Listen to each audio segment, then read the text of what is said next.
በወለጋ ያሉ የአማራ ተወላጆች ምን እያሉ ነው? በሌላ በኩልስ ወለጋ ውስጥ ምን ተፈጠረ የሚለውን ጉዳይ ለእናንተ የምናቀርብላችሁ ይሆናል።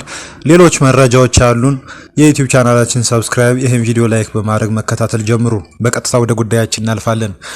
በወለጋ እንግዲህ በተለያዩ ጊዜያት በፋኖ ታጣቂ ኃይሎች በአንድ በኩል፣ በሌላ በኩል ደግሞ በመንግስት የጸጥታ ኃይሎችና ራሱን የኦሮሞ ነጻነት ሰራዊት ብሎ በሚጠራው ኦነግ ሸኔ አማካኝነት የተለያዩ ወታደራዊ ፍልሚያዎች ሲካሄዱ ነበረ። ይሄ ወታደራዊ ፍልሚያ አሁንም ቀጥሏል። በዚህ ወታደራዊ ፍልሚያ ምክንያት በአካባቢው የሚገኙ የኦሮሞ የአማራና የትግራይ ብሔር ተወላጆች ጉዳት እየደረሰባቸው እንደሚገኝ እየተነገረ ይገኛል። በትግራይ ተወላጆች በኩል እየደረሰ ያለውን ጉዳት በትላንትናው ዕለት በነበረው ዘገባችን ላይ ለእናንተ ለማሳየት ሞክረናል። በአማራ ክልል ተወላጆችም ዘንድ ያለውንም ሁኔታ ለእናንተ አቅርበናል። በዛሬው ዕለት እንግዲህ የተለያዩ የመረጃዎች እየወጡ ይገኛሉ። እንግዲህ በወለጋ አንገርጉተን በሚባለውም አካባቢ በርካታ ጉዳቶች እየደረሱ እንደሚገኙ ነው እየተነገረ ያለው። እንግዲህ በአንገርጉተንና አካባቢው ከ300 በላይ የአማራ ተወላጆች መኖሪያ ቤቶች በታጣቂዎች መቃጠላቸውን ወይም መውደማቸው ተነግሯል። ከ400 በላይ የአማራ ተወላጆች ተገድለዋል ሲሉ የአካባቢው ነዋሪዎች ተናግረዋል። ይህን በገለልተኛ አካላት ለማረጋገጥ እስካሁን አልተቻለም ማለት ነው። እንግዲህ በምስራቅ ወለጋና በሆሮ ጉድሩ ወለጋ ዞኖች ውስጥ ያለው የጸጥታ ሁኔታ እጅግ በጣም አስፈሪና አሳሳቢ ሆኗል ሲሉ የአካባቢው ነዋሪዎች እየተናገሩ ይገኛሉ። እንግዲህ ከሰሞኑ ከ2 ሳምንት ወዲህ በተለያዩ ሁኔታዎች የተለያዩ ጥቃቶች እየደረሱብን ይገኛሉ። ይሄም ለኛ የህልውና ስጋት ምክንያት ሆነዋል ሲሉ ነው የአካባቢው ነዋሪዎች የአማራ ተወላጆች እየተናገሩ ያሉት። በዚህም ምክንያት የንጹሃን ግድያ፣ የንብረት ዘረፋና የቤት ቃጠሎ ቀደም ሲል በጠቀስናቸው በሁለቱ ዞኖች ውስጥ ተጠናክሮ ስለመቀጠሉ ነው እየተነገረ ያለው።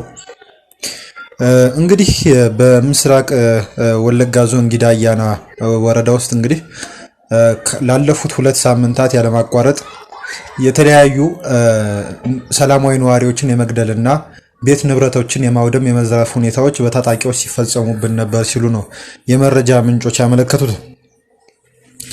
እንግዲህ በተለይም ፈንደቃና አዶዴ ዲቾ በተባሉ አካባቢዎች ቤት የማቃጠል ሁኔታዎች በስፋት ተስተውለው ነበር። እንዲሁም የኦርቶዶክስ ተዋሕዶ ቤተ እምነቶችም በዚሁ ጥቃት ምክንያት ሰለባ የመሆኑ ሁኔታ ተስተውሎባቸው ነበር ብለዋል። ይህ በእንዲህ እንዳለ እንግዲህ ነሐሴ 13 ቀን 2018 ዓ.ም በምስራቅ ወለጋ ዞን ጊዳ አያና ወረዳ አንዶዴን ከተማ ታጣቂዎች ሙሉ በሙሉ አውድመዋታል ያሉት እነዚሁ ነዋሪዎች ወደ ቤተ ክርስቲያን ቅጥር ግቢ ውስጥ በመግባት በማስቀደስና በቅዳሴ ላይ ያሉ ካህናቶችና ምዕመናን ላይ እንዲሁም በተለያዩ የአካባቢው ነዋሪዎች ላይ ዓይነ ስውራንን ጨምሮ የግድያ ተግባር ተፈጽሞባቸዋል ተብሏል። በዚህም ምክንያት እንግዲህ የአዶዴ ስላሴ ቤተክርስቲያን ዋና አስተዳዳሪ የሆኑት ቆሞስ አባ ታደሰና ቄስ አዲስ አየለ እንዲሁም አስክሬናቸው ያልተገኙ ካህናትና መነኮሳት በርካታ ስለመሆናቸው ተነግሯል። ሁለቱ ስማቸውን የጠቀስናቸው የሃይማኖት አባቶች ሕይወታቸው ማለፉ እንደተጠበቀ ሆኖ ማለት ነው። በትላንትናው ዕለት ደግሞ ከጠዋቱ 3 ሰዓት ጀምሮ ታጣቂዎች እንግዲህ እንቅስቃሴ እያደረጉ ነበረ። በመንደር 3 እና መንደር 22 በተባሉ አካባቢዎች የሚገኙ መኖሪያ ቤቶችን ሙሉ በሙሉ አቃጥለዋል ተብሏል። በተጨማሪም እንግዲህ በጭበጭ የሚባል ሰፈር የሚገኘውን የጊዮርጊስ ቤተክርስቲያንን ሙሉ በሙሉ በእሳት አውድመዋል ሲሉ ነዋሪዎቹ ተናግረዋል። የተለያዩ አይነት ተግባራትንም ፈጽመዋል። በእነዚህም መካከል በርካታ ንጹሃን ተገድለዋል። ከመኖሪያ ቤታቸውም የተፈናቀሉትን ቁጥራቸው የትየለሌ ነው። አቅመ ደካሞችም እና ህፃናትም በዚሁ የግድያ ተግባር ላይም ሰለባ ሆነዋል እየተባለ ይገኛል። የቀንድ ከብቶችን በተመለከተ ከ450 በላይ የሚሆኑ የቀንድ ከብቶች ተዘርፏል ተብሏል። እንግዲህ በዚህ ሰዓት የተገደሉት ንጹሃን ቁጥር 67 ደርሷል ተብሏል። የተቃጠሉትም ቤቶች ቁጥርም በሺዎች እንደሚቆጠሩ ነው እንግዲህ የመረጃ ምንጮች ያመላከቱት ማለት ነው። ይሄ በታጣቂዎች አማካኝነት የተፈጸመ ነው ተብሏል። ራሳቸውን የኦሮሞ ነጻነት ሰራዊት ወይም ኦነግ ሸኔ ብለው የሚጠሩ ታጣቂዎች የፈጸሙት ጥቃት ነው እንደዚህ ንጹሃንን ሰለባ እያደረገ የሚገኘው ብለዋል። ንጹሃን ዜጎቹ እንግዲህ በዛ ስፍራ የሚገኙት የአማራ ተወላጆች፣ የትግራይ ተወላጆች እንደዚሁም ደግሞ የአካባቢው የኦሮሞ ተወላጆች መንግስት ይድረስልን፣ መንግስት ጉዳያችን ይወቅልን ሲሉ እንግዲህ ስሞታቸውን እያቀረቡ ይገኛሉ። በጉዳዩ ዙሪያ በአካባቢው ያለው አስተዳደር የመንግስት መዋቅር እስካሁን ድረስ ምንም አይነት ማብራሪያ አልሰጠም። የሰብአዊ መብት ተሟጋቾች እንደ ኢሰመጉ ያሉትም በጉዳዩ ዙሪያ እስካሁን ድረስ ያቀረቡት የቅድመ ምርመራ ዘገባ የለም። ዘገባ ካቀረቡ እንግዲህ ለእናንተ የምናቀርብላችሁ ይሆናል። በአጠቃላይ በወለጋ አካባቢ ያለው ሁኔታ ይሄን እንደሚመስል ነው እንግዲህ የመረጃ ምንጮች ያመላከቱት ማለት ነው። በዛሬው ዕለት የድሮን ድብደባ በትግራይ ክልል ተከስቷል ተብሏል። በደቡባዊ ትግራይ ዞን ራያ ዘቦ ወረዳ ገነቴ በተባለው ቀበሌ በዛሬው ዕለት ከጧቱ 2 ሰዓት ከ40 ወይም ለ3:20 ጉዳይ አካባቢ የድሮን ጥቃት ተፈጽሟል ተብሏል። እንግዲህ ይሄ ገነት የተባለው ቀበሌ ከዚህ ቀደም ከትላንት በስቲያ ማለት ነው የድሮን ጥቃት እንደተፈጸመበት የሚታወቅ ነው። በመንግስት በኩል ያሉ የመረጃ ምንጮች እስካሁን ድረስ ስለዛሬው የድሮን ጥቃት የሰጡት ማረጋገጫ የለም። በትግራይ በኩል ወይም በህወሓት በኩል ያሉ የመረጃ ምንጮች እንደሚያመለክቱት ከሆነ በአካባቢው ባሉ ገበሬዎች ላይ ያነጣጠረ ጥቃት ነው የተፈጸመው ሲሉ ተናግረዋል። እንግዲህ በገበሬዎቹ ብቻ ሳይወሰን በአዝርዕት ገበሬዎችን በዘሯቸው አዝርዕቶች ልዩ ልዩ ተክሎች ላይም የድሮን ጥቃቱ ትኩረቱን አድርጎ እንደነበረ ነው እንግዲህ የመረጃ ምንጮች ያመለከቱት በትግራይ በኩል ያሉ ማለት ነው። እንግዲህ በአሁኑም ሰዓት እንግዲህ በአካባቢው የድሮን ቅኝት እየተደረገ በመሆኑ ጥንቃቄ አርጉ የሚል መልእክት እንግዲህ በበርካታ ለህወሓት ቅርበት ባላቸው ወይም ለትግራይ ክልል ቅርበት ባላቸው የመረጃ ምንጮች አማካኝነት ተገልጿል። አሁንም እንዳልነው እንግዲህ የመንግስት የመረጃ ምንጮች በዚህ የድሮን ድብደባ ጉዳይ ዙሪያ እስካሁን ያሉት ምንም ነገር የለም ማለት ነው። ወደ ሌላ መረጃ እናልፋለን። በትላንትናው ዕለት በምስራቅ ጉራጌ ዞን አካባቢ የተፈጠረውን ሁኔታ በተመለከተ መረጃዎችን አጋርተናችሁ ነበር። እጅግ በጣም ተአማኒ የሆኑ የተረጋገጡ መረጃዎችን ያጋራናችሁ። በዛሬው ዕለትም እንግዲህ ከአካባቢው እየቀረቡ ያሉ ጥሪዎች ወይም ስሞታዎች በርካታ እየሆኑ መጥተዋል ማለት ነው። እንግዲህ ይሄ አካባቢ ከአዲስ አበባ በ80 ኪሎ ሜትር ርቀት ላይ ብቻ እንደሚገኝ የሚታወቅ ነው የምስራቅ ጉራጌ ዞን። በዚህ ውስጥም ደግሞ በዩኔስኮ የተመዘገበው የጥያ ትክል ድንጋይ ያለበት መሆኑና ለቤተ መንግስት ቅርብ የሆነው አካባቢ ስለሆነ በእጅጉ ለደህንነት ስጋት እየፈጠረ ይገኛል። ታጣቂዎች እንግዲህ የፈጸሙት ጥቃት የአካባቢው ነዋሪዎች በእጅጉ እየጎዳቸው ይገኛል ተብሏል። እንግዲህ በዩኔስኮ የተመዘገበው የጥያ ትክል ድንጋይ ያለበትና የሱተንና ጥያ አካባቢ ደግሞ ለቤተ መንግስት ቅርብ መሆናቸው እንደሚታወቅ እየተነገረ በአሁኑ ሰዓት ግን ራሳቸውን የኦሮሞ ነጻነት ሰራዊት ወይም ኦነግ ሸኔ ብለው የሚጠሩ ታጣቂ ኃይሎች በአካባቢው እንቅስቃሴ እያደረጉ እንደሚገኝና በርካቶችም የጉዳት ሰለባ እየሆኑ እንደሚገኙ ተነግሯል። በሱተንና ጥያ አካባቢ እንግዲህ የተለያዩ አይነት ጥቃቶች ከትላንትና ዕለት ጀምሮ እየተፈጸሙ ይገኛሉ ማለት ነው። በዚህ መሃል ራሳቸውን በመከላከል ላይ በነበሩበት ወቅት ጥይት አልቆባቸው እንግዲህ ህይወታቸው አለፈ የተባሉት አቶ ደነባ ቦጋለን ጨምሮ ሌሎች ሰዎችም ህይወታቸው አልፏል የሚል አይነት መረጃ እየወጣ ይገኛል። በአሁኑ ሰዓት በቆንዳልቲቲ ገዳም ወይም ቤተክርስቲያን ዙሪያ የታጠቁ ኃይሎች እጅግ ከባድ መሳሪያ ይዘው ተከማችተዋል ተብሏል። ታጣቂዎቹ እያገኙት ያለው የተደራጀ የሎጂስቲክስ አቅርቦት ከኦሮሚያ ክልል መዋቅር ድጋፍ እንዳላቸው በግልጽ የሚያሳይ ነው ሲሉ የአካባቢው ነዋሪዎች አመልክተዋል። ይህ የጸጥታ ቀውስ ሙሉ በሙሉ ከክልሉ ማለትም ከማዕከላዊ ኢትዮጵያ ክልል መንግስት አቅም በላይ ሆኗል ሲሉ ነው የመረጃ ምንጮች ያመለከቱት ማለት ነው። በዚህም የፌዴራል መንግስት፣ የመከላከያ ሰራዊት፣ የሰብአዊ መብት ተቋማት እንዲሁም በአጠቃላይ መላው የኢትዮጵያ ሕዝብ ድምጽ ሆኑን በከባድ የመሳሪያ አፈሙዝ ፊት ለተደቀነው ምስኪን ማህበረሰብ በአስቸኳይ እንድትደርሱለት በፈጣሪ ስም እንማጠናለን ሲሉ የአካባቢው ነዋሪዎች ጥሪ አቅርበዋል ማለት ነው። እስካሁን ድረስ ከመንግስት በኩል የተሰጠ ማብራሪያም ሆነ ምላሽ የለም። እንግዲህ ማብራሪያውም ሆነ ምላሹም ሲኖር ለናንተ ተመልሰን የምንመጣ ይሆናል። ያለው ሁኔታ እንግዲህ ይሄን እንደሚመስል ነው እንግዲህ እየተነገረ ያለው። ኦባሳንጆ በትላንትናው ዕለት ወደ መቀሌ ተጉዘው ከዶክተር ደብረጽዮን ገብረ ሚካኤል እና ከሌሎችም ከፍተኛ የክልሉ አመራሮች ጋር ውይይት ማድረጋቸውን ዘግበን ነበር። እናም ኦባሳንጆ ለዶክተር ደብረጽዮን ምን አሏቸው የሚለው ጉዳይ መነጋገሪያ ሆኗል። ወደ 3 ያክል ሐሳቦችን አንስተውላቸዋል ተብሏል። እንግዲህ እኛ በሰራነው ዘገባ መሰረት ከ2 ሳምንታት በኋላ ወደ መቀሌ ተመልሰው እንደሚመጡና ያለውንም ከቆመበት ቁሞ ያለውን የሰላም ሂደት እንደገና ለማስጀመር ጥረት እንደሚያደርጉ ቃል መግባታቸውን ለእናንተ አቅርበንላችሁ ነበር። እንግዲህ እነዚህ 3 ሐሳቦች ምንድናቸው የሚለውን ጉዳይ እንግዲህ ከማንሳታችን በፊት እነዚህ 3 ሐሳቦች አሜሪካን ጨምሮ ሌሎች የዓለም ማህበረሰብ አባላት ወይም ደግሞ ተቋማት እንደ ኢጋድ ያሉ የሚጋሯቸው አቋሞች ናቸው ተብለው የተወሰዱ ናቸው። በመጀመሪያ ደረጃ በፕሪቶሪያ የሰላም ስምምነት ተመስርቶ ወይም ተቋቁሞ የነበረው ጊዜያዊ አስተዳደር ወደ ቀደመ ቦታው መመለስ አለበት የሚል ነው።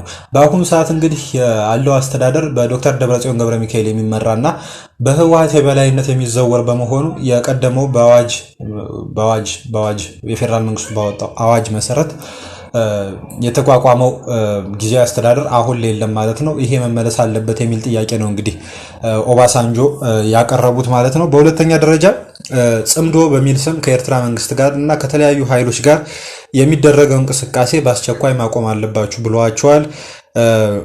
እንግዲህ ይሄን ማድረጋችሁም ወይም ይሄን ግንኙነት ማቆማችሁም በግልጽ መናገር አለባችሁ ሲሉ ኦባሳንጆ ለዶክተር ደብረጽዮን ገብረ ሚካኤል እና ለሌሎች ክልሉ ከፍተኛ አመራሮች ማሳሰቢያ መስጠታቸው ተዘግቧል።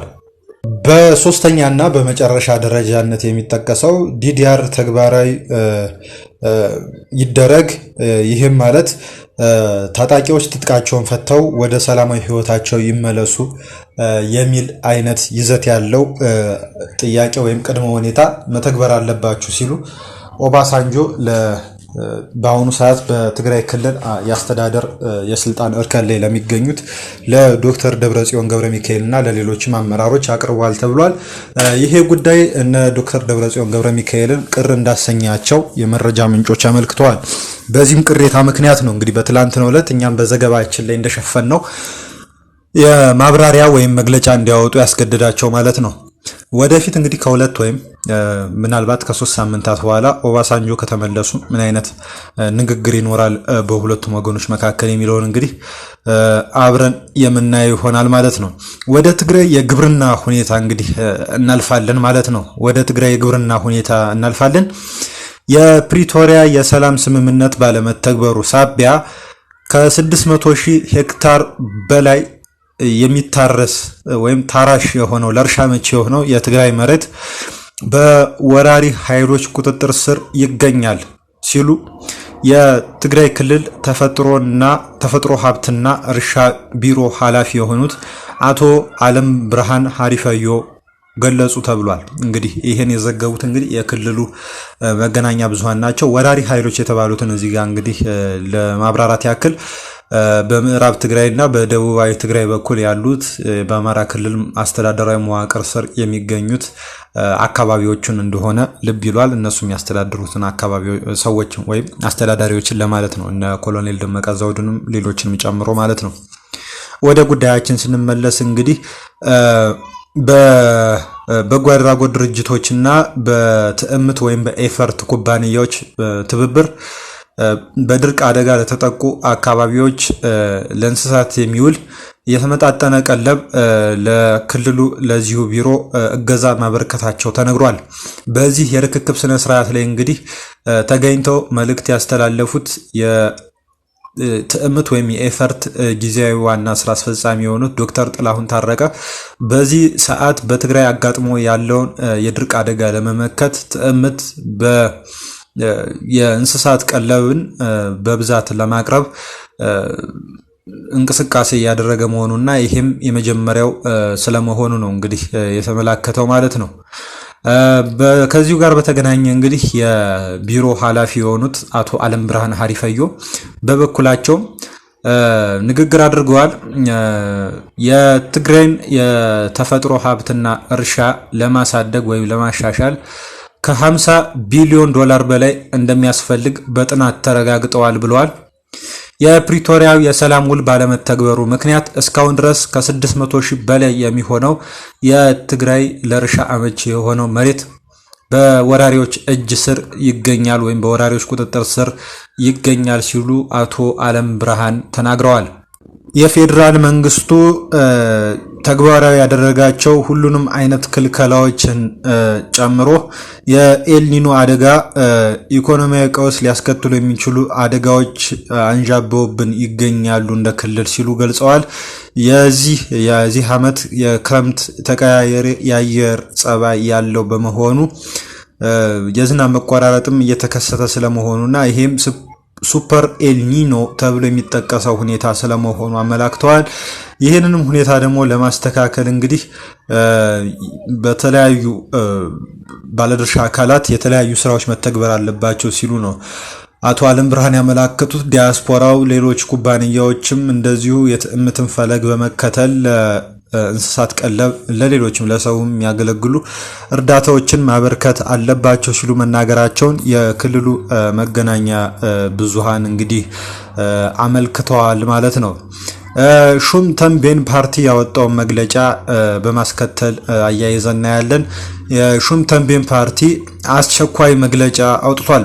ይህም አስቸኳይ መግለጫ እንግዲህ በድርቅና በውሃ እጥረት ምክንያት እየጠፋ ያለውን የሰዎች ህይወትና የእንስሳት ህይወት ለማዳን በትግራይ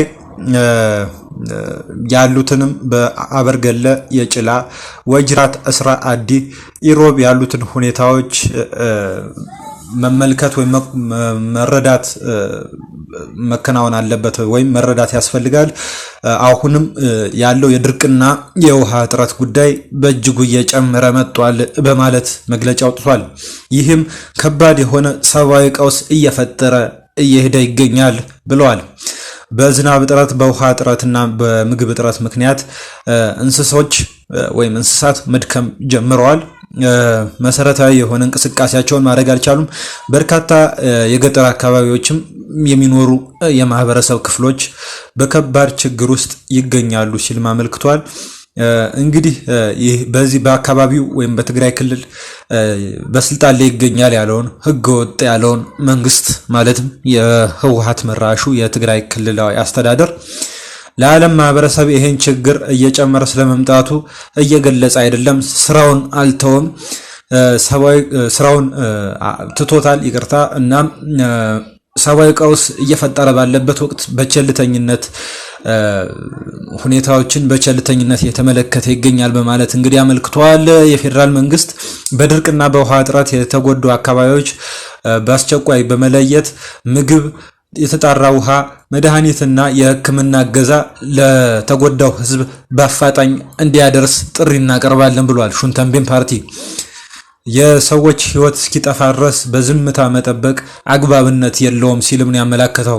ለእንስሳትም አስቸኳይ የመኖ እና የውሃ አቅርቦት፣ የእንስሳት ሕክምናን ማጠናከርና በድርቅ የተጎዱ አርሶ አደሮችና የአርሶ አደሮቹ እንስሶችን መደገፍ፣ የእንስሳትን ሞት በአስቸኳይ እንዲቆም ማድረግ ወሳኝ ስለመሆኑን አመልክተዋል። መንግስታዊ ያልሆኑ ድርጅቶችም እንደዚሁ በሰብአዊ እርዳታ ላይ የተሰማሩ በጉዳዩ ላይ ትኩረት ሰጥተው እንዲንቀሳቀሱ እንግዲህ ሹም ተንቤን ፓርቲ ጥሪ ስለማቅረቡ ነው እንግዲህ እየተዘገበ ያለው። በትግራይ ክልል ያለው የድርቅ ሁኔታ ያው እንደሚታወቀው ነው። በእጅጉ በርካታ ሰዎች እየተቸገሩ ያሉበት ሁኔታ ነው ያለው ማለት ነው። ሹም ተንቤን ፓርቲ በጉዳዩ ዙሪያ ይህን መግለጫ አውጥቷል ማለት ነው። በመጨረሻ የኢትዮጵያ የዋጋ ግሽበት በሐምሌ ወር ወደ 15.3 በመቶ ከፍ ማለቱን የኢትዮጵያ ስታቲስቲክስ አገልግሎት አስታውቋል። አገልግሎቱ ባወጣው የወርሃዊ የዋጋ ንረት መረጃ በሐምሌ ወር የተመዘገበው የዋጋ ግሽበት ባለፈው ዓመት ጋር ከነበረው 13.7 በመቶ ጋር ሲነጻጸር ጭማሪ እንዳለው ገልጿል። ሰኔ ወር ላይ የነበረው 14.8 በመቶ ነበር። በዚህ ወር የምግብ ዋጋ ንረት 15.7 በመቶ ሲሆን የምግብ ያልሆኑ ዕቃዎችና አገልግሎቶች የዋጋ ንረት ደግሞ 14.8 በመቶ ደርሷል ሲል አገልግሎቱ ገልጿል። የዋጋ ንረቱ በ2018 ዓ.ም መጀመሪያ ወራት ላይ በመቀነስ ዝቅተኛ ደረጃ ላይ ከደረሰ በኋላ ከሚያዝያ ወር ጀምሮ ዳግም እየጨመረ የመጣ ሲሆን በመጋቢት ወር የነበረው የዋጋ ንረት ከወራት ዝቅተኛ ደረጃዎች አንዱ ሲሆን በቀጣዮቹ ወራት ግን ጭማሪ ታይቷል። በተለይም የምግብ ዋጋ ጭማሪ ለአጠቃላይ የዋጋ ንረቱ መጨመር ዋነኛ አስተዋጽኦ ካደረጉ ምክንያቶች መካከል ሲሆን የምግብ ዋጋ ንረት 15.7 መድረሱ የዋጋ ጭማሪው በቤተሰቦች የዕለት ተዕለት ወጪ ላይ ጫና መፍጠሩን ያሳያል ሲል ይሄው ተቋም አመላክቷል። ባለፈው ዓመት ከነበረው የዋጋ ግሽበት ከ13.7 በመቶ ጀምሮ በዓመቱ መካከል እስከ 9 በመቶ አካባቢ ዝቅ ብሎ ነበር። ይሁን እንጂ ዳግም በመጨመር በሰኔ 14.8 በመቶ እና በሐምሌ 15.3 በመቶ ደርሷል። በመሆኑም የቅርብ ወራት የዋጋ ንረት አዝማሚያ በኢትዮጵያ የዕቃና የአገልግሎት ዋጋ ጭማሪው እንደገና እየተፋጠነ መምጣቱን ያሳያል ሲል የኢትዮጵያ ስታቲስቲክስ አገልግሎት መግለጹን ነው የተዘገበው። በመጨረሻም አንድ ቪዲዮ እንጋብዛችኋለን። ይህም ቪዲዮ እንድትከታተሉ ስንጋብዛችሁ አስቀድመን ለእናንተ የምናቀርበው ገለጻ ነው። እዚህ ቪዲዮ ላይ የምትመለከቷቸው ታጣቂዎች የአፋር ዲሞክራቲክ ፓርቲ ተዋጊዎች ናቸው። የአፋር ዲሞክራቲክ ፓርቲ እንግዲህ ዓላማው የአፋር ክልልን የተወሰኑ አካባቢዎችን ወይም መሬቶችን ወደ ትግራይ ማጠቃለል ነው። እናም በዚህ ቪዲዮ ላይ በጉዳዩ ዙሪያ ማብራሪያ ይሰጣሉ። ተከታተሉት። አብራችሁን ስለቆያችሁ በእጅጉ እናመሰግናለን። ሰብስክራይብ ማድረግ አትርሱ። መልካም ጊዜ። السلام عليكم ورحمة الله وبركاته. أمودر عفرهم متى ما نايم عتونو سين كنا هاي توغل كلاي نام فندما قدم هنا أمباها هيسوع بيدلو تجري توي ديني مليلاي فرسوي نكال حسوتين هنا عيت محسوتين توت يلا دغور دي قاسم فراهاي تو يانا ما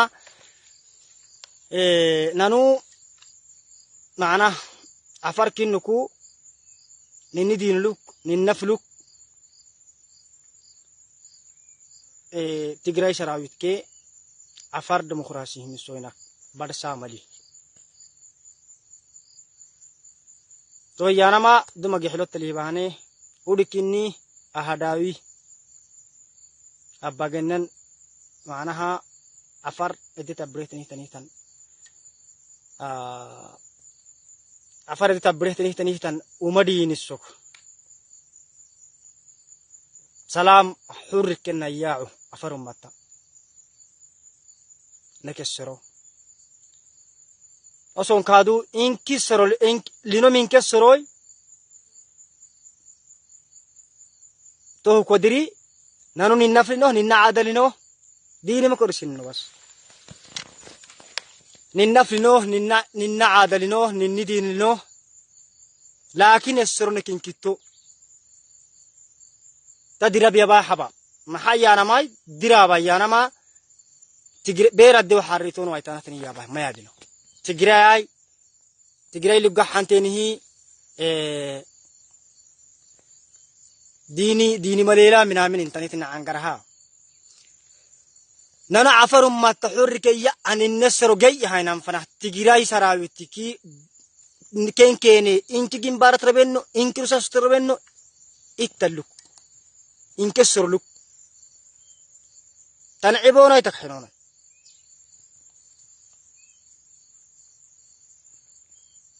يأتوس كديني كورس مار بروباغندا ديرا بسين الماحر تو كدري ديرا بيها على عكنو حرية جاية هاي نحن نيني ما هداوي تا هداوي عفر ماتا تي تبريتني تنين فنها يلا لهنا سني يتلو كنا سني بالسجن نبرتي سرعتك عفر ماتا حرية يا هاي نام فنها إنكروس استثنيك تجري سراويت دومات تليه بهنه ولكنني كادو يتريت تقرسنا تنعبورة تخيلونه توي شاي ما يسوع عفر ديمقراطي همي عايشين نوهي جحلوب بورفاني فانجحاي عفر ديمقراطي مسوينا يارما عفرة تتوني عباهتني تام بارتي دال غير قادري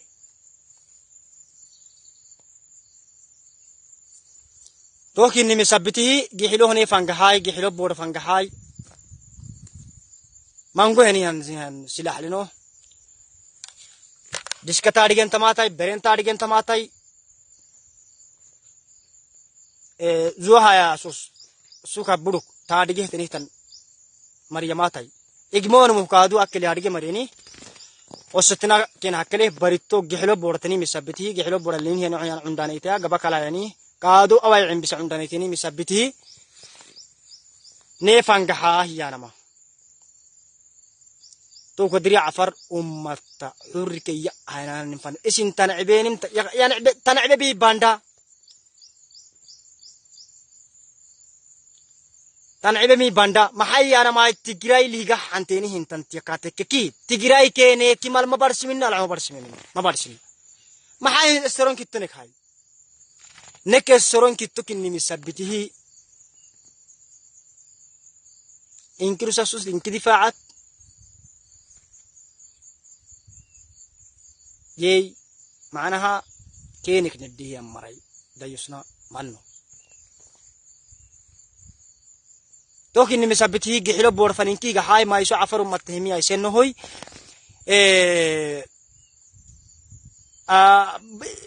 جحلو بورا أسافو تكاي جحلو بينك حلته جحلو بينك طبعا كين رمات اللي مسبته طلع اللوكادو عندانيتي ولك هنا ولي معناه تجحلو مركه هلي مرملي عفر متهمكي تكي أيروح حلما أيروح ما عفنال إنك جتك عفر متا توه كني مسبته درب بورم بقدر أحب هايتينه عفر متا جحلو بور فانا قحتينك معه جحلو معناه بورك اللي سلتناني اللي أنكتيني فردين تكي يو لسرتني كي أدك بك سيني ورسيو تعاملي توك تكيني مينكي السلام عليكم ورحمة الله وبركاته قد جاي عفر ديمقراطي بارتي تاني هنا ما يسو عفر ديمقراطي مسوي همي أيسنو عفر ما تحرك يا عنو عفر ما تا يلا لا هنسيني تلا هنسيني تن ليدم مسوي نكا حرك يا عنو قد جاي